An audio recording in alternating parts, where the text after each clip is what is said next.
কষ্ট সারা পৃথিবীর পুরুষ মানুষের পক্ষে বোঝা সম্ভব না। এক নাম্বার যেই কষ্ট করেছে আপনার মা, আমার মা আপনাকে আমাকে 10 মাস গর্ভে ধারণ করেছে। এই গর্ভে ধারণের কষ্ট পৃথিবীর কোনো পুরুষ মানুষের পক্ষে বলা সম্ভব না। এই কষ্টের কথা কোনো অবিবাহিত মহিলার পক্ষে বলা সম্ভব না। এই কষ্টের কথা কোনো বন্দা মহিলার পক্ষে বলা সম্ভব না। আপনার মা, আমার মা আপনাকে আমাকে 10 মাস 10 দিন গর্ভে ধারণ করেছে। গর্ভে ধারণের কত কষ্ট! আপনি আমি যখন মার পেটে গেলাম, মার পেটে যাওয়ার সাথে সাথেই মায়ের সেই রক্ত আমরা খেতে আরম্ভ করেছি, আমাদের খাওয়া আরম্ভ হয়ে গেছে, কিন্তু মার খাওয়াটা দিন দিন হারাম হয়ে যাচ্ছে। মার বুকের ভিতরে কোনো রুচি নাই, মা কোনো খাদ্য খেতে চায় না, ভাত খেতে চায় না, ফল ফ্রুট খেতে চায় না, পানিও খেতে চায় না। এমনও তো হয় মা পানি খায়, পানিটা পর্যন্ত বমি করে ফেলে দেয়। এত কষ্ট সন্তানকে গর্ভে ধারণ করা। বাবা হিসাবে আমরা অনেক সময় ধমক দেই, কি শুরু করলাম, সারাদিন ডিউটি করে এসে তোমার জন্য কি একটু ঘুমাতে পারবো না? মা কখনো উঠে, কখনো বসে, কখনো আবার বারান্দায় চলাফেরা করে, আবার কখনো খাটের কিনারে বসে, কখনো ফ্লোরে বসে থাকে। স্বামী রাগারাগি করে, আপনার আমার বাবা রাগারাগি করেছিল, আর মা বলেছিল, শোনো, সন্তানের মা হওয়া এত সহজ না, সন্তানকে পৃথিবীতে আলোর মুখ দেখানো এত সহজ না। তুমি ঘুমাও, তুমি ঘুমিয়ে থাকো, আমি সারা রাত্র জেগে জেগে আমি আমার সন্তানকে পাহারা দিব। এই যে গর্ভে ধারণের কষ্ট, এই কষ্ট কিন্তু কোনো পুরুষ মানুষ করে নাই। হামালাতুহু উম্মুহু ওয়াহনান আলা ওয়াহনিন। এরপরে আরেকটা যেই কষ্ট, সেই কষ্ট পৃথিবীর কোনো পুরুষ মানুষের পক্ষে বোঝা সম্ভব না। সেই কষ্টটা হচ্ছে প্রসব ব্যথার কষ্ট। প্রসব ব্যথার কষ্ট কেমন কষ্ট? পৃথিবীতে মানুষের মৃত্যু হয় একবার, মানুষের মৃত্যু হয় একবার, কিন্তু আমার মায়ের মৃত্যু হয় বারবার। মা যখন একটা সন্তান প্রসব করে, আপনাকে আমাকে যখন আপনার এবং আমার দুনিয়াতে আসার সময় হয়েছে, তার আগে মার কলিজা বরাবর আপনি আর আমি একটা লাথি দিয়েছিলাম। কলিজা বরাবর একটা লাথি দিয়া সন্তান দুনিয়াতে আসার চেষ্টা করে। মা ডাক দেয়, কে আছো কোথায়, কে কোথায় আছো, আসো। মনে হয় আমি আর বাঁচবো না, আমার মনে হয় আর দুনিয়াতে বাঁচা সম্ভব হবে না। মা চিৎকার করে কান্না করে, কান্না থামতে না থামতে আমরা আবার বাম পা দিয়ে মার কলিজায় কিন্তু আরেকটা লাথি দিয়েছিলাম। এই যে দুনিয়াতে আসার আগে মার এমন কষ্ট, একটা মানুষের মৃত্যুর কষ্টের চেয়ে কিন্তু মার ওই কষ্ট কম না, কিন্তু এইটা কোনো পুরুষ মানুষের পক্ষে বোঝা সম্ভব না। আল্লাহ বলেন, তোমার মা কিন্তু তোমার প্রসব ব্যথার যন্ত্রণা সহ্য করেছে। প্রসব ব্যথা যখন আরম্ভ হয়ে গেছে, আপনার আমার যখন দুনিয়াতে আসার সময় হয়েছে, তখন কিন্তু মা খবর হয়ে গেছে নরমালে বাচ্চা ডেলিভারি হওয়া সম্ভব না, তাকে তাড়াতাড়ি ঢাকা মেডিকেলে নিতে হবে। এরকম হয় কি হয় না বলেন? মাকে ঢাকা মেডিকেল কলেজে নিতে হবে। মাকে ঢাকা মেডিকেল কলেজে নিয়ে গেল। নিয়ে যাওয়ার পরে আপনার আমার দুনিয়াতে আসার সময় হয়েছে। প্রিয় উপস্থিতি, আল্লাহ রাব্বুল আলামিন ইজ্জত ওয়াল জালাল আমাদেরকে কিছু বিষয়ের জিম্মাদারি দুনিয়ার দিকে পাঠিয়েছেন। রাসূল করিম সাল্লাল্লাহু আলাইহি সাল্লাম বলেন, আলা কুল্লুকুম রাঈন ওয়া কুল্লুকুম মাসউলুন আন রাইয়াতিহি। তোমরা প্রত্যেকেই দায়িত্ববান, পরকালের ময়দানে তোমাদের প্রত্যেককে তোমাদের প্রত্যেকের দায়িত্ব সম্পর্কে জিজ্ঞাসাবাদ করা হবে।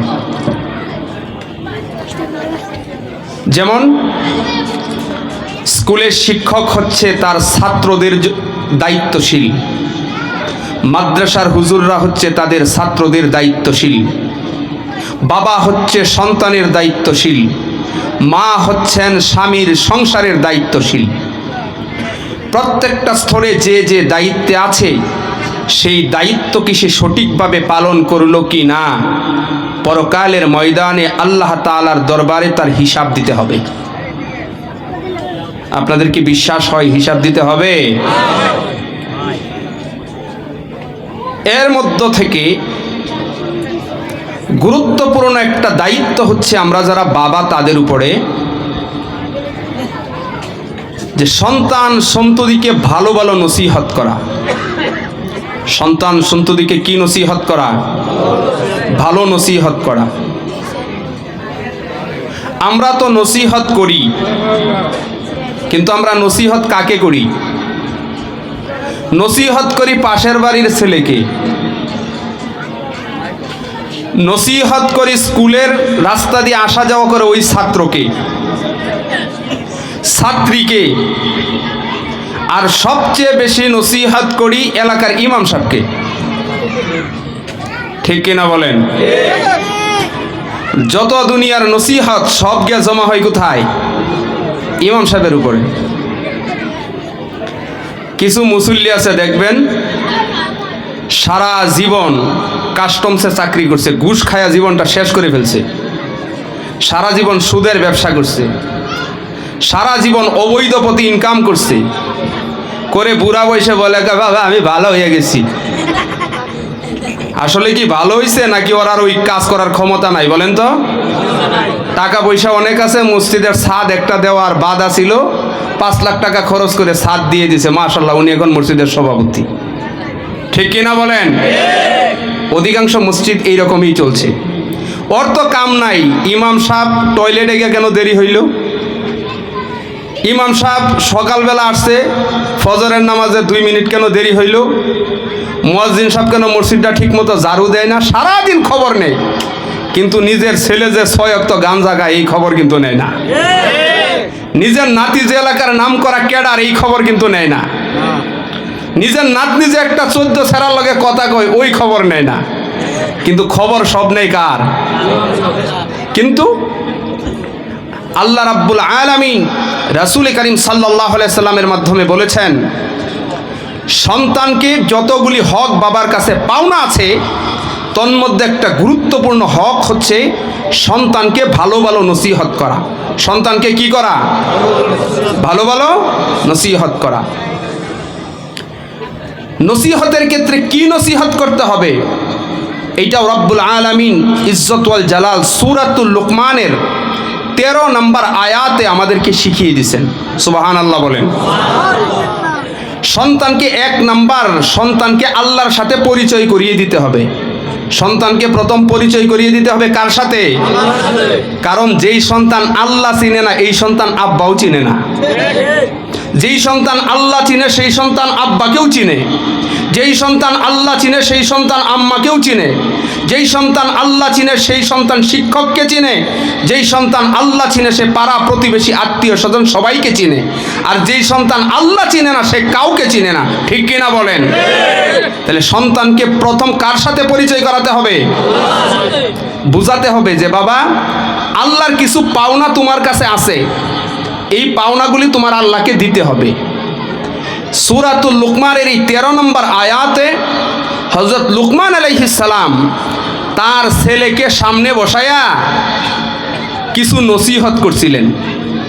এই নসিহতগুলো আল্লাহ রাব্বুল আলামিনের কাছে এত পছন্দনীয় হলো, আল্লাহ তাআলা এই নসিহতগুলাকে কোরআনুল কারীমের আয়াত বানিয়ে নাজিল করে দিলেন।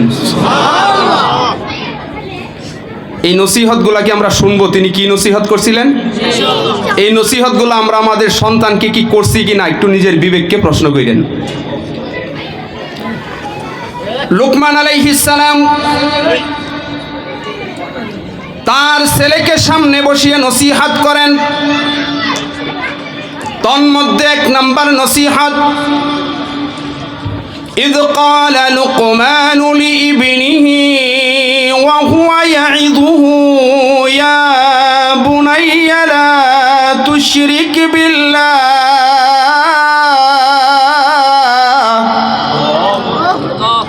এক নাম্বার নসিহত করেন, ইয়া বুনাইয়া, ও আমার কলিজার টুকরা ছেলে। ছেলেকে কি বলে ডাক দিছে? আমরা কি বলে ডাক দেই? ছেলের নাম ইকবাল, ডাক এই ইকবাল এইদিকে আয়। ঠিক কিনা বলেন? নিজের সন্তানের সাথে খারাপভাবে আচরণ করা যাবে? আল্লাহ শিক্ষা দিচ্ছেন, ছেলেকে ডাকতে হবে সুন্দর করে। লুকমান আলাইহিস সালাম ডাক দিচ্ছেন, ইয়া বুনাইয়া, ও আমার কলিজার টুকরা ছেলে। ছেলেকে সুন্দর করে ডাক দিলে ছেলে খুশি হবে কি হবে না বলেন?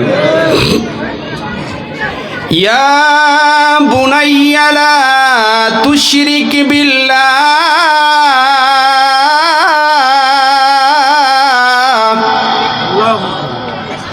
ও আমার কলিজার টুকরা ছেলে, তোমাকে এক নাম্বার যেই নসিহত করি সেই নসিহত হলো লা তুশরিক বিল্লাহ, তুমি আল্লাহর সাথে কাউকে শরীক বানাইবা না, আল্লাহর সাথে কাউকে শরীক করবা না। চিৎকার দিয়ে বলুন আল্লাহ। আল্লাহ কয়জন বলেন? আরো জুড়ে বলেন আল্লাহ কয়জন? আল্লাহ রাব্বুল আলামিন তার পরিচয় সূরাতুল ইখলাসের ভিতরে সুন্দর করে দিয়ে বলেন, কুল হুয়াল্লাহু আহাদ আল্লাহুস সামাদ লাম ইয়ালিদ ওয়া লাম ইউলাদ ওয়া লাম ইয়াকুল লাহু কুফুয়ান আহাদ। আল্লাহ রাব্বুল আলামিন বলেন, কুল হুয়াল্লাহু আহাদ, নবী হে আপনি বলে দিন আমি আল্লাহ একক, আমি আল্লাহ। লুকমান আলাইহিস সালাম তার সন্তানকে নসিহত করেন, ইয়া বুনাইয়া লা তুশরিক বিল্লাহ, ও আমার কলিজার টুকরা ছেলে, আল্লাহর সাথে কাউকে শরীক করবা না, আল্লাহ এক এই হিসাবে মানবা, যা চাইতে হয় আল্লাহর কাছে চাইবা, যা চাওয়ার দরকার আল্লাহর কাছে চাইবা, দুনিয়ার কোনো মানুষের কাছে চাইবা না। যেই জিনিস আল্লাহ দিতে পারে ওই জিনিস কোনো মাখলুক দিতে পারে, এই বিশ্বাস করার নাম হচ্ছে শিরিক। এই বিশ্বাস করার নাম কি বলেন? এই বিশ্বাস করার নাম, যে জিনিস আল্লাহ দিতে পারে এই জিনিস মানুষ দিতে পারে, এই বিশ্বাস করার নামই হচ্ছে শিরিক। সন্তান দিতে পারে শুধু একজন, চিৎকার দিয়ে বলুন তিনি কে? ইজ্জত দিতে পারে শুধু একজন, তিনি কে? অপমান করতে পারে শুধু একজন, তিনি কে? ক্ষমতাও দিতে পারে একজন, তিনি কে? আবার ক্ষমতার চেয়ার থেকে নামিয়ে হেলিকপ্টারে চড়ায়া একদম ইন্ডিয়া পাঠিয়ে দিতে পারে, তিনি কে? আল্লাহ। আল্লাহ রাব্বুল আলামিন কোরআনুল কারীমে বলছেন, কুলিল্লাহুম্মা মালিকাল মুলকি তু'তিল মুলকা মান তাশা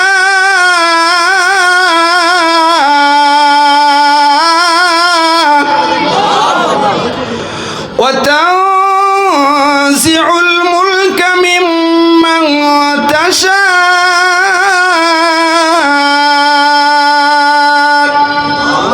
ওয়া তুইজ্জু تشاء وتذل من تشاء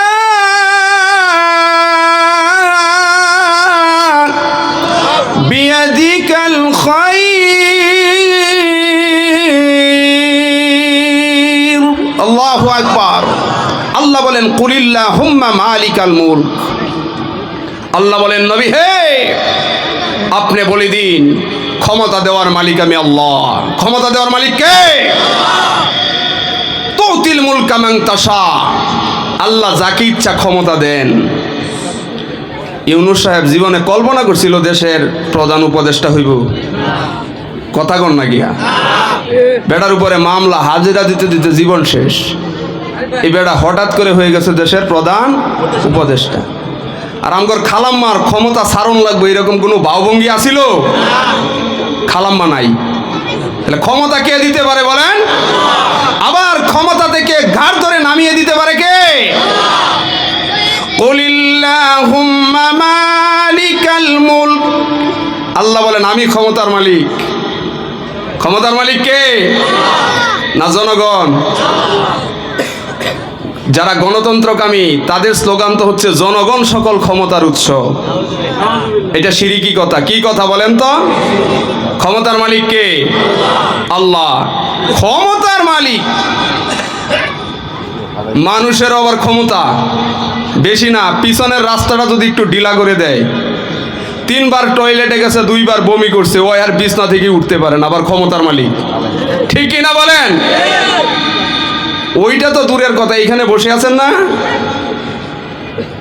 যেই সাপের বিষ নাই ওইটাকে আমাদের ময়মনসিংহের ভাষায় দুরা সাপ বলে। আপনাদের দিকে কি বলে? এই দিক দিয়ে একটা দুরা সাপ আর ওই দিক দিয়ে একটা দুরা সাপ যদি ছাইরা দেওয়া যায়, মানুষ একটা থাকবো, কই যাইব? এত না ক্ষমতা, দৌড়তে থাকবো নরসিংপুর গিয়ে আরেকজনরা কইবে, কিরে আমরা দৌড়ি কেয়া? বলবো তুই দৌড়ছস কেয়া? কইটা তো জানি না। আরেকজন দৌড়তেছে, তুমি দৌড়ছো? আপনি দৌড়ছেন, আমিও দৌড়ছি। মানুষের ক্ষমতা আছে কোনো? মানুষ অসহায়। মানুষ কি? মানুষের কোনো ক্ষমতা? আল্লাহ বলেন, কুলিল্লাহুম্মা মালিকাল মুলকি তুতিল মুলকা মান তাশা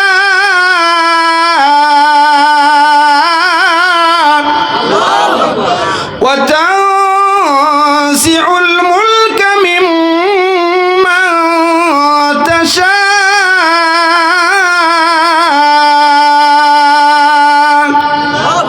আল্লাহ যাকে ইচ্ছা ক্ষমতা দেন, যার কাছ থেকে ক্ষমতা নেন। যাকে ইচ্ছা আল্লাহ ইজ্জত দেন, যাকে ইচ্ছা আল্লাহ ইজ্জতের চেয়ার থেকে লাঠি দিয়ে নামিয়ে অপমানিত করেন। সমস্ত কল্যাণের মালিক পৃথিবীর কেউ নয়, একমাত্র কল্যাণের মালিক একজন। চিৎকার দিয়ে বলুন, তিনি কে? এই জন্য লুকমান আলাইহিস সালাম তার সন্তানকে নসিহত করেন, ইয়া বুনাইয়া, ও আমার কলিজার টুকরা ছেলে, লা তুশরিক বিল্লাহ, আল্লাহর সাথে তুমি কাউকে শরীক বানাইবা না। আল্লাহর জাতের সাথে যেমনে শরীক করা যায় না, আল্লাহর সিফাতের সাথেও শরীক করা যায় না। আল্লাহর জাতের সাথে যেমনে শরীক করা যায় না, আল্লাহর সিফাতের সাথেও তেমনি শরীক করা যায় না। লুকমান আলাইহিস সালাম 1 নম্বরে তার সন্তানকে আল্লাহর হক শিক্ষা দিলেন। আল্লাহ বলেন, ও লুকমান, তুমি তোমার সন্তানকে আমি আল্লাহর হক শিক্ষা দিছ, তোমার সন্তানকে আমি আল্লাহর সাথে পরিচয় করাইয়া দিছ। তোমার সন্তানকে যেহেতু আমি আল্লাহর সাথে পরিচয় করাইয়া দিছ, এখন আমি আল্লাহ নিজে তোমার সন্তানকে তোমার কি কি করা দরকার বাবা হিসাবে, তুমি সন্তানের কাছে কি পাওনা আছো, তোমার সন্তানকে আমি আল্লাহ নিজে বলে দিব। লুকমান আলাইহিস সালাম বলছেন আল্লাহর হকের কথা সন্তানকে। আল্লাহ বলে, লুকমান, তুমি তোমার সন্তানকে আমি আল্লাহর সাথে পরিচয় করাইছো, যে আমি আল্লাহ তোমার সন্তানের কাছে কি চাই, কি পাই। এখন আমি আল্লাহ তোমার সন্তানকে তুমি বাবা হিসাবে এবং তোমার স্ত্রী মা হিসাবে তোমার সন্তানের কাছে কি পাই, এইটা এখন আমি আল্লাহ নিজে তোমার সন্তানকে বলে দিব। জুড়ে বলি সুবহানাল্লাহ। লুকমান আলাইহিস সালাম চিনাইছে আল্লাহকে। কাকে? আল্লাহ তার সন্তানকে চিনাইতেছে তার বাবাকে, তার মাকে। সুবহানাল্লাহ। এই জন্য বলছি, যে সন্তান আল্লাহ চিনে না, সেই সন্তান কে চিনে না? আব্বাও চিনে না। আর লুকমান আলাইহিস সালাম যখন আল্লাহর সাথে সন্তানের সম্পর্ক গড়ে দিছে, আল্লাহ বলেন, লুকমান, এখন তোমার সন্তানকেও আমি তোমার হকের কথা বলে দিব। সুবহানাল্লাহ। এই জন্য কথাই আছে না, যে আপনার যে যেমন তার সাথে কি তেমন, যে যেমন তার সাথে তেমন। আল্লাহ বলেন, লুকমান, তুমি আমার সন্তানরে আমার ব্যাপারে পরিচয় করাইছো, আমি এখন তোমার সন্তানরে তোমার ব্যাপারে পরিচয় করাবো। সূরাতুল লুকমানের 14 নম্বর আয়াতে আল্লাহ রাব্বুল আলামিন লুকমানে হাকিমের সন্তানের মাধ্যমে পৃথিবীর সমস্ত মানুষদেরকে আল্লাহ রাব্বুল আলামিন মা এবং বাবার হকের কথা বর্ণনা আরম্ভ করেছেন। আল্লাহ রাব্বুল আলামিন বলেন, লুকমান, তুমি তোমার ছেলেকে আমি আল্লাহর সাথে পরিচয় করাইয়া দিলাম, এখন আমি আল্লাহ তোমার সন্তানকে তোমার ব্যাপারে পরিচয় করিয়ে দিব। আল্লাহ রাব্বুল আলামিন বলেন, ওয়া ওয়াসাইনাল ইনসানা বিওয়ালিদাইহি, আল্লাহ বলেন, আমি দুনিয়ার সমস্ত সন্তানদেরকে নসিহত করলাম, তোমরা তোমার মা এবং বাবার সাথে সদ্য ব্যবহার করবা। ও দুনিয়ার সন্তান শোনো, আল্লাহ রাব্বুল আলামিন তোমাদের উপরে আয়াত নাযিল করছেন, ওয়া ওয়াসাইনাল ইনসানা বিওয়ালিদাইহি। ও দুনিয়ার সন্তানেরা, তোমরা তোমার মা এবং বাবার সাথে সদ্য ব্যবহার করবা, ভালো ব্যবহার করবা। কার সাথে বলেন? জোরে বলেন, কার সাথে? না শ্বশুর শাশুড়ির সাথে? জোরে বলেন, কার সাথে? মা বাবার সাথে। সময় কম, আমাদের দেশে বলেন 1 নম্বরের আত্মীয় কারা বলেন তো? হ্যাঁ, হয়েছে না ভাই? হাদিসের পরিভাষায় আত্মীয়তার দিকে 1 নম্বরের আত্মীয় হচ্ছে বাবার সম্পর্কীয়, বাবার রক্তের সম্পর্কীয় আত্মীয় যারা, তারা হচ্ছে 1 নম্বরের আত্মীয়। বাবার রক্তের সম্পর্কে আত্মীয় হচ্ছে চাচা, ফুফু, চাচাতো ভাই, ফুফাতো ভাই বোন। তারা কয় নম্বরের আত্মীয়? জুড়ে বলেন, কয় নম্বরের? বুঝা যাইবেন আজকে। 2 নম্বরের আত্মীয় হচ্ছে মার রক্ত সম্পর্কীয় আত্মীয়। মার রক্ত সম্পর্কীয় হচ্ছে মামা, খালা, খালাতো ভাই, খালাতো বোন। তারা কয় নম্বরের আত্মীয়? 3 নম্বরের আত্মীয় হচ্ছে বৈবাহিক সম্পর্কের দিক দিয়ে আত্মীয়। তারা কারা? শ্বশুর বাড়ির শ্বশুর, শাশুড়ি, শালা বলে কইতে কেমন জানি লাগে, শালক। তারপরে কি বলে? শালিকা। বড়ডারে কি বলে? জেঠাইশ। ওরা কয় নম্বরের আত্মীয়? আত্মীয়র ক্যাটাগরি মনে রাখবেন। 1 নম্বরের আত্মীয় হচ্ছে বাবার বংশের দিক দিয়ে যারা, তারা 1 নম্বরের আত্মীয়। মার রক্ত সম্পর্কে আত্মীয় যারা, তারা হচ্ছে 2 নম্বরের আত্মীয়। বৈবাহিক সম্পর্কের দিক দিয়ে যারা আত্মীয়, তারা কয় নম্বরের আত্মীয়? জুড়ে বলেন, কয় নম্বরের আত্মীয়? এখন মনে করেন আপনি, আপনার বাড়ি হচ্ছে আপনার রংপুর, আপনি থাকেন বাংলা বাজার, আপনার চাচাতো ভাই আইছে, এখন আপনি কি কিনবেন? সর্বোচ্চ একটা পোল্ট্রি মুরগি, ঠিক কিনা বলেন? নানার বাড়ি থেকে কেউ আসছে, কি কিনছেন? মার সম্পর্কীয় আত্মীয়, এই পোল্ট্রি মুরগি। এখন শালক অথবা শালিকা আসছে, কি কিনবেন বলেন তো? গরুর গোশত, আরো কি, সাথে পোলাও, তারপরে আবার বলে মাছ ডাল চিংড়ি মাছ দিয়া, ঠিক কিনা বলেন? তাহলে বলেন, এই গরুর গোশত এবং চিংড়ি মাছ দিয়া মুগ ডাল, এটা কাদের জন্য আনার দরকার ছিল? 1 নম্বরের জন্য। কার জন্য? কিন্তু আপনারা 3 নম্বরকে নিয়ে আসছেন 1 নম্বরে, আর 1 নম্বরকে নিয়ে গেছেন কয় নম্বরে? বলেন না, কয় নম্বরে নিছেন? মাসালা মনে থাকবে। সবচেয়ে বেশি যত্ন করতে হবে কাদেরকে বলেন? বাবার সম্পর্কীয় যারা রক্ত সম্পর্কীয় আত্মীয় তাদেরকে। 2 নম্বর আদর যত্ন সোহাগ করতে হবে মার রক্ত সম্পর্কীয় আত্মীয়দেরকে। 3 নম্বরের আত্মীয় হচ্ছে শ্বশুর বাড়ির আত্মীয়। কালকে বউ নাই, আপনার আত্মীয়ই নেই, রক্ত কি খুলে ফেলে দিতে পারবেন? খোলা সম্ভব? তাহলে আমরা 3 নম্বরটারে কয় নম্বরে নিয়ে আসছি? 1 নম্বরে। আর 1 নম্বরটাকে কয় নম্বরে নিয়ে গেছি? আল্লাহ বলেন, না না না, 3 নম্বরের আত্মীয়কে 1 নম্বরে আনা যাবে না। 1 নম্বরের আত্মীয় হচ্ছে তোমার মা এবং তোমার বাবা। ওয়াসাইনাল ইনসানা বিওয়ালিদাই, তোমার মা এবং তোমার বাবার সাথে সন্তান আমি তোমাকে সদ্য ব্যবহার করার হুকুম দিলাম। মা এবং বাবার হক যদি বর্ণনা করা হয়, পৃথিবীতে বাবার হক হচ্ছে 1 নম্বরের হক। বাবার হক কয় নম্বরের হক? মার হক আগে না বাবার হক আগে? আমাদের দেশে বলে মার হক আগে, আলোচনা বুঝবেন পরে বুঝবেন না, এটা ভুল। 1 নম্বরের হক বাবার হক। 1 নম্বরের হক কার হক? কারণ সন্তান হিসাবে, সন্তান যেমন বাবা হিসাবে কথা শুনতে বাধ্য, সন্তানের মাও কিন্তু স্বামীর কথা মানতে বাধ্য। সংসারের মুরব্বী হিসাবে বাবার হক 1 নম্বরের হক। সন্তান 1 নম্বরে যার হক আদায় করবে সে হচ্ছে তার বাবা। বাবার আদায় করবে। আবার কিন্তু কষ্টের বিবেচনা যদি করা হয়, কষ্টের বিবেচনার দিক দিয়ে মার হক 1 নম্বরের হক। কিসের বিবেচনায় বলেন? কষ্টের বিবেচনায়। কারণ মা এমন মানুষ, মা এমন 3টা কষ্ট করেছে, এই 3টা কষ্টের কথা পৃথিবীর কোনো পুরুষ মানুষের পক্ষে বোঝা সম্ভব না, অথবা কোনো অবিবাহিত মহিলার পক্ষে বোঝা সম্ভব না। মা এমন 3টা কষ্ট করেছে, যেই সব মহিলাদের বাচ্চা হয় নাই, ওই সব মহিলারাও এই কষ্টের কথা বলতে পারবে না।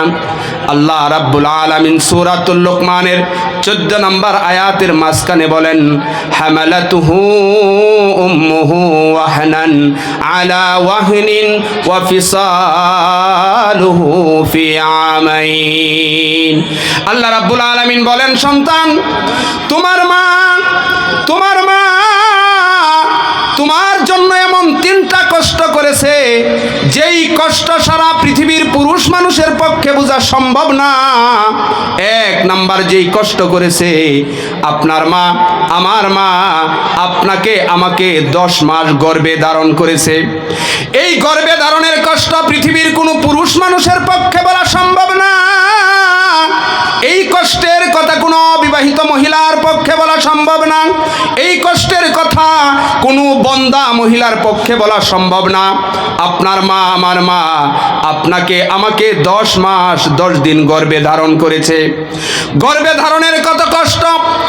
আপনি আমি যখন মার পেটে গেলাম, মার পেটে যাওয়ার সাথে সাথেই মায়ের সেই রক্ত আমরা খেতে আরম্ভ করেছি, আমাদের খাওয়া আরম্ভ হয়ে গেছে, কিন্তু মার খাওয়াটা দিন দিন হারাম হয়ে যাচ্ছে। মার বুকের ভিতরে কোনো রুচি নাই, মা কোনো খাদ্য খেতে চায় না, ভাত খেতে চায় না, ফল ফ্রুট খেতে চায় না, পানিও খেতে চায় না। এমনও তো হয় মা পানি খায়, পানিটা পর্যন্ত বমি করে ফেলে দেয়। এত কষ্ট সন্তানকে গর্ভে ধারণ করা। বাবা হিসাবে আমরা অনেক সময় ধমক দেই, কি শুরু করলাম? সারাদিন ডিউটি করে এসে তোমার জন্য কি একটু ঘুমাতে পারবো না?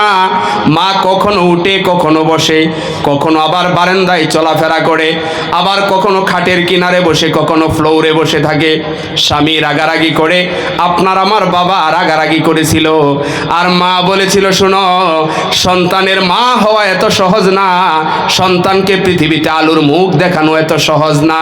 তুমি ঘুমাও, তুমি ঘুমিয়ে থাকো, আমি সারা রাত্র জেগে জেগে আমি আমার সন্তানকে পাহারা দিব। এই যে গর্ভে ধারণের কষ্ট, এই কষ্ট কিন্তু কোনো পুরুষ মানুষ করে নাই। হামালাতুহু উম্মুহু ওয়াহনান আলা ওয়াহনিন। এরপরে আরেকটা যেই কষ্ট, সেই কষ্ট পৃথিবীর কোনো পুরুষ মানুষের পক্ষে বোঝা সম্ভব না।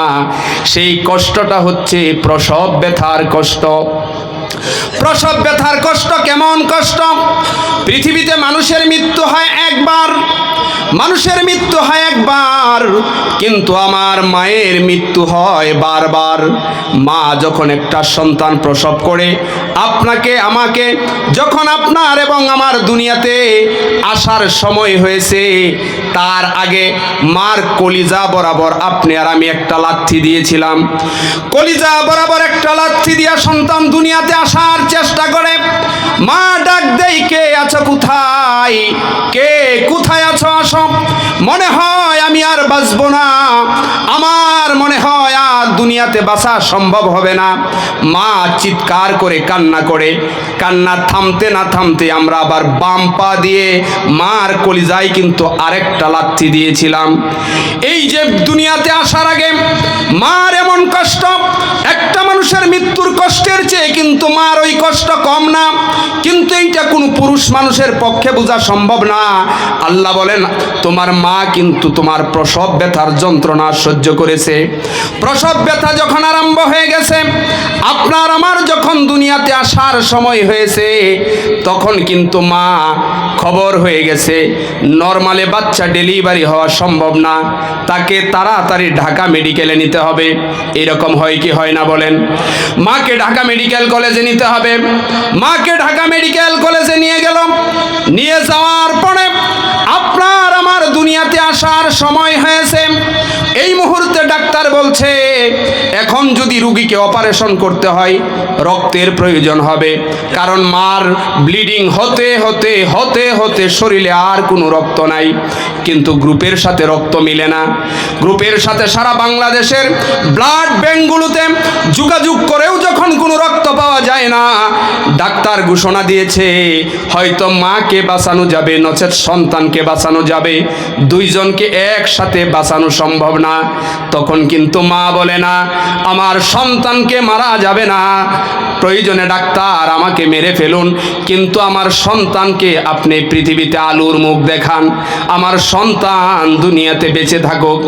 অনেক কষ্টের পরে মা যখন সন্তানকে প্রসব করেছে, আপনারা জানেন এত কষ্টের পরেও মেঘলা আকাশের ভিতরে হঠাৎ করে যদি পূর্ণিমার চাঁদ উদিত হয়, ওই চাঁদকে যত সুন্দর দেখা যায়, মা সন্তানকে প্রসব করার পরে আপনি আমাকে কুলে পাওয়ার পরে ওই মা তার সমস্ত কষ্ট ভুলে গিয়ে এমন একটা হাসি দিয়েছিল, মার ওই হাসির কাছে ওই পূর্ণিমার চাঁদের আলো ম্লান হয়ে গিয়েছিল। এই মার 2 নাম্বার কষ্ট। এমনও তো হয় মাকে হসপিটালে নেওয়া হচ্ছে, সন্তান প্রসব হবে, গাড়ির ভিতরেই সন্তান প্রসব হয়ে গেছে, মাকে হসপিটালে নেওয়া হলো, ডাক্তার পালস চেক করে বলছে বাইরে এই মহিলাকে তো আর বাঁচানো সম্ভব না, লেট হয়ে গেছে। এরকম হয় কি হয় না বলেন? এইরকম অনেক সময় হয়। অনেক সময় দেখা যায় ওই মা আপনাকে আমাকে দুনিয়াতে আলোর মুখ দেখাতে গিয়া মা সন্তানকে পৃথিবীর আলোর মুখ দেখায়া ওই মাটা জনমের মতো বিদায় হয়ে গেছে। আপনের চেয়ে আপন আমার এই না দুনিয়া, সে যে আমার জনম দুঃখী দরদিনী মা, সে যে আমার জনম দুঃখী দরদিনী মা। আপনের চেয়ে আপন আমার এই না দুনিয়ায়, সে যে আমার জনম দুঃখী দরদিনী মা, সে যে আমার জনম দুঃখী দরদিনী মা। 10 মাস 10 দিন গর্ভে থেকে কষ্ট দিলাম যত,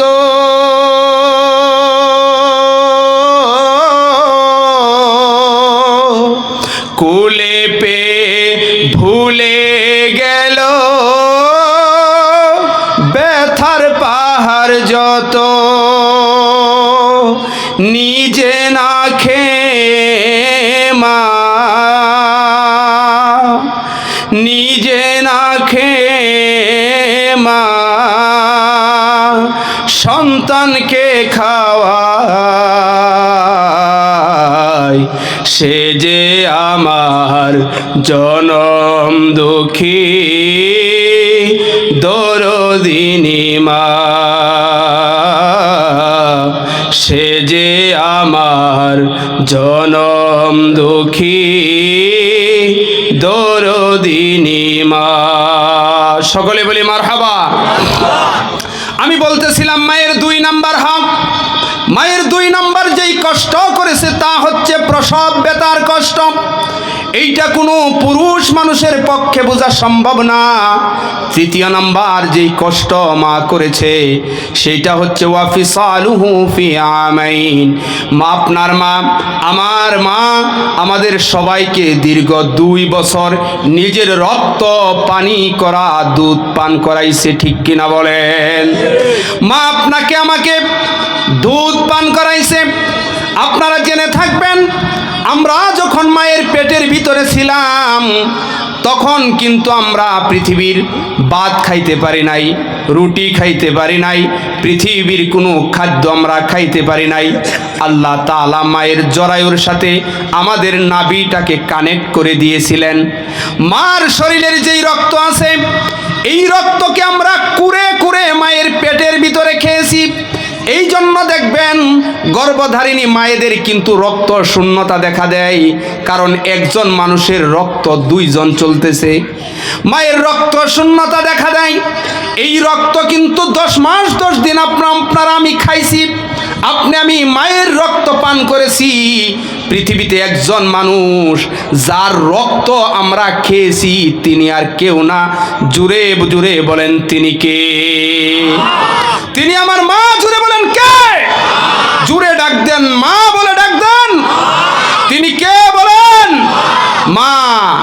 ওই মায়ের রক্ত কিন্তু পেটে থেকে আমরা চূষণ করে খেয়েছি, আল্লাহ নাভির মাধ্যমে খাওয়াইছেন। কারণ রক্তটা কিন্তু নাপাক জিনিস। আল্লাহ তাআলা এই নাপাক জিনিস আমাদের মুখ দিয়া খাওয়াই নাই, নাভি দিয়া খাওয়াইছে। কোন দিক দিয়া খাওয়াইছে বলেন? পেটের ভিতরে আমাদের কোনো ব্যবসা বাণিজ্য ছিল, কিন্তু আল্লাহ কি না খাওয়ায় রাখছে নাকি? কিন্তু আল্লাহ আমাদের পেটের ভিতরে হারাম জিনিস খাওয়াইছে, রক্ত। কিন্তু আল্লাহ এটা মুখ দিয়া খাওয়ায় নাই, কারণ মুখটা হচ্ছে বান্দার সবচেয়ে গুরুত্বপূর্ণ অঙ্গ, হালাল অঙ্গ। এই অঙ্গ দিয়ে কোনো হারাম জিনিস যাক এটা আল্লাহ চাই নাই। এই জন্য হারাম জিনিস নাভি দিয়া খাওয়াইছে। কি দিয়া খাওয়াইছে বলেন? নাভি দিয়া খাওয়াই আল্লাহ তাআলা এই মুখটাকে পবিত্র রাখছে। কারণ আল্লাহ জানে এই বান্দা দুনিয়াতে গিয়ে এই মুখ দিয়ে আমি আল্লাহকে ডাক দিবে, এই মুখ দিয়ে সে আমার কোরআন তেলাওয়াত করবে, আমার রাসূলের উপরে দুরূদ পড়বে, তার এই মুখটাকে আল্লাহ তাআলা নাপাক বানান নাই। কিন্তু এই পবিত্র মুখ দিয়ে আল্লাহ দুনিয়াতে পাঠাইছে। কিন্তু এই মুখ কি আমরা পবিত্র রাখতে পারছি কিনা বলেন? আমরা পবিত্র রাখতে পারছি? আমরা পবিত্র রাখতে পারি নাই। ওই মুখ দিয়ে আমরা হালাল আর হারামের কোনো বাছ বিচার না করে আমরা খেয়ে যাচ্ছি। আল্লাহ তাআলা ব্যবসা বাণিজ্য ছাড়াই পেটের ভিতরে আমাদেরকে হালাল খাদ্য দেন নাই, বিদায় মুখ দিয়া খাওয়ার নাই, নাভি দিয়া খাওয়াইছে। এই মুখটাকে দুনিয়াতে এসে আমরা নাপাক করে দিয়েছি। আবার যখন আমরা মায়ের কোলে এসেছি, সায়েন্স প্রমাণ করে, যারা বড় বড় সায়েন্টিফিক আছে তারা প্রমাণ করেছে আমরা যে মায়ের দুগ্ধ খাই, মায়ের ওই দুধটাকে আল্লাহ তাআলা মায়ের রক্তের ফেনা থেকে তৈরি করে আমাদের খাদ্য হিসাবে দিয়ে দেন। সুবহানাল্লাহ। আগেও খাইছি রক্ত, পরেও খাইতেছি কি? রক্ত পরেও কি খাই বলেন তো? রক্ত খায়া বড় হইছি। আল্লাহ বলেন দুনিয়ার মানুষ, হামালাতুহু উম্মুহু ওয়াহনান আলা ওয়াহনিন। ও দুনিয়ার মানুষ, তোমার মা তোমাকে গর্ভে ধারণ করেছে, তোমার মা তোমাকে 10 মাস 10 দিন গর্ভে ধারণ করেছে, প্রসব বেতার যন্ত্রণা সহ্য করেছে। ওই মা তোমাকে দীর্ঘ 2 বছর দুধ পান করিয়েছে। আল্লাহ রাব্বুল আলামিন অন্য আয়াতে এই মা এবং বাবার হুকুম সম্পর্কে বলেন, ওয়াকাদা রাব্বুকা আল্লা তা'বুদু ইল্লা ইয়্যা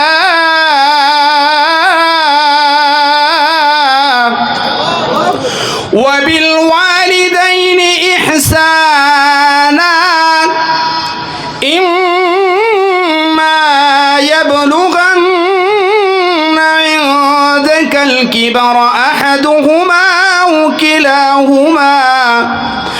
আও কিলাহুমা ফালা তাকুল লাহুমা উফফিন ওয়ালা তানহারহুমা وقل لهما قولا كريما। আল্লাহ রাব্বুল আলামিন বলেন, ওয়াকাদা রাব্বুকা আল্লা তা'বুদু ইল্লা হু। তোমরা 1 নম্বর হক আমি আল্লাহ ফয়সালা দিলাম। ফয়সালা কার বলেন? জুড়ে বলেন ফয়সালা কার? পৃথিবীর কোনো প্রধানমন্ত্রীর ফয়সালা নয়, রাষ্ট্রপতির ফয়সালা নয়, কোনো দেশের বড় কোনো ব্যক্তির ফয়সালা নয়। ফয়সালা তিনি দিচ্ছেন, তিনি প্রধানমন্ত্রীদেরও প্রধানমন্ত্রী, বিচারকদেরও বিচারক। চিৎকার দিয়ে বলুন তিনি কে? আল্লাহ বলেন আলাইসাল্লাহু বিআহকামিল হাকিমিন, আমি কি বিচারকদের বিচারক নই? জোরে বলেন অবশ্যই। আল্লাহ কি বিচারকদের বিচারক না? আজকে যারা বিচারক উল্টাপাল্টা বিচার করে, গত সময়ে অনেক বড় বড় আলেমদেরকে ফাঁসির কাস্টে ঝুলিয়েছে, আল্লাহ কি ওদের বিচার করবেন না? জোরে বলেন বিচার করবেন কি করবেন না? অবশ্যই করবেন। আল্লাহ এই জন্য সূরা 3-এ বলেছেন আলাইসাল্লাহু বিআহকামিল হাকিমিন, আল্লাহ তাআলা কি বিচারকদের বিচারক নন? অবশ্যই আল্লাহ বিচারকদের বিচারক। সে আল্লাহ বলেন ফয়সালা আমি আল্লাহ দিলাম, ওয়া কাযা রাব্বুকা, তোমাদের রব ফয়সালা দিয়ে দিয়েছেন, আল্লাহ তা'বুদু ইল্লা ইয়াহু, ইবাদত করবা শুধু আল্লাহর। ইবাদত করব কার? জোরে বলেন ইবাদত করব কার? না সাদ সাহেবের? কার ইবাদত করব? আল্লাহর। আমরা তো সূরাতুল ফাতিহাতেও বলি ইয়্যাকা না'বুদু ওয়া ইয়্যাকা নাস্তাঈন, আল্লাহ ইবাদত করি তোমার, সাহায্য চাই একমাত্র তোমার। মসজিদে আল্লাহর কাছে সাহায্য চাই, বাইরে আইলে চাই আরেকজনের কাছে। বাইরে আইলে কি বলে? উপরে আল্লাহ নিচে আপনি, এরকম কথা বলে কি বলে না? আমাদের মাদ্রাসাতে বেশি বলে কাল উপরে আল্লাহ নিচে হুজুর আপনি আছেন। বাচ্চাটা দিয়ে গেলাম আপনার হাতে। উপরে আল্লাহ নিচেও কে? বলেন উপরে আল্লাহ নিচেও, সব স্থানে হেফাজত যিনি করবেন তিনি কে? এইটাও একটা শিরিকি কথা। কি কথা? শিরিকি কথা। আল্লাহর রহমত এবং আপনার দুয়াই ভালোই আছি, মানে উনি দুয়া হইলেও অর্ধেক আর আল্লাহর রহমত হইলেও অর্ধেক না, এইরকম না। আল্লাহর রহমতে ভালো আছি আলহামদুলিল্লাহ, আল্লাহর রহমতে ভালো আছি আলহামদুলিল্লাহ। এটি মহিলারা একটু বেশি কয়, ঠিক না বলেন? আল্লাহ রাব্বুল আলামিন ওইখানেও বলেছেন ওয়া কাযা রাব্বুকা আল্লা তা'বুদু ইল্লা ইয়াহু, তোমরা একমাত্র আমি আল্লাহর ইবাদত করবা, এই ফয়সালা আমি আল্লাহ দিলাম। এইটা পৃথিবীর অন্য কোনো মানুষের ফয়সালা না, এটা জাতিসংঘের মহাসচিবের ফয়সালা না, এই ফয়সালা কোনো দেশের প্রধানমন্ত্রীর নয়, কোনো বিচারকের নয়। আমি আল্লাহ ফয়সালা দিলাম আল্লাহ তা'বুদু ইল্লা ইয়া ওয়া বিল ওয়ালিদাইনি ইহসানা, এবং তোমার মা এবং তোমার বাবার সাথে তোমরা সদ্য ব্যবহার করবা। ইম্মা ইয়াবলুগান্না ইনদাকাল কিবারা আহাদুহুমা আও কিলাহুমা ফালা তাকুল লাহুমা উফফিন ওয়ালা তানহারহুমা, আর তোমার মা এবং বাবা অথবা তাদের দুইজনের মধ্যে উভয়জন যদি বৃদ্ধ হয়ে যায়, তোমরা তাদের সাথে উফ শব্দ বলেও তোমরা তাদের সাথে কটু ব্যবহার করবা না। মা বাবা বৃদ্ধ হইলে আমরা কটু কথা বলি কি বলি না? বলেন জোরে বলেন, কটু কথা বলি কি বলি না? বুড়া হইছো না তো শয়তানের গুড়া হইছো, সারাদিন কেডর কেডর করো, আর ভাল লাগে না, বুড়াতে কবে মরবো, বলে কি বলে না? আল্লাহ বলেন ওয়ালা তাকুল্লাহুমা উফফিউ, উফ শব্দও তাদেরকে বলবা না। এই মা এবং বাবার হক আল্লাহ রাব্বুল আলামিন পরকালের ময়দানে আল্লাহর হকের হিসাবের সাথে সাথে বান্দার হকের মধ্যে মা এবং বাবার হককে আমরা সঠিকভাবে আদায় করেছি কিনা সেই হিসেব নেবেন। তাই প্রিয় ভাইয়েরা আমার, পর্দার অন্তরালের মা এবং বোনেরা আমার, আসুন আজ থেকে আমরা অঙ্গীকারবদ্ধ হয়ে যাই, ওয়াদা করে ফেলি, আমাদের সন্তানদেরকে আমরা নসিহত করব, আমার সন্তানদেরকে নামাজের আদেশ দিব, ভালো পথে চলার নসিহত করব, আল্লাহর হক আদায় করব। যদি আল্লাহর হক এবং বান্দার হক, এই দুইটা হক যদি আমরা সঠিকভাবে আদায় করতে পারি, আল্লাহ রাব্বুল আলামিন আশা করা যায় এই হক আদায়ের বদৌলতে আল্লাহ রাব্বুল আলামিন আপনাকে আমাকে নাজাতের মাধ্যম হিসাবে কবুল আর মঞ্জুর করতে পারেন। আল্লাহ জালা যেন আমাদের সবাইকে আল্লাহর হক এবং মা বাবার হক সঠিকভাবে আদায় করার তৌফিক দান করেন। সকলেই বলুন আমিন। ওয়া আখিরু দাওয়ানা আলহামদুলিল্লাহি রাব্বিল আলামিন।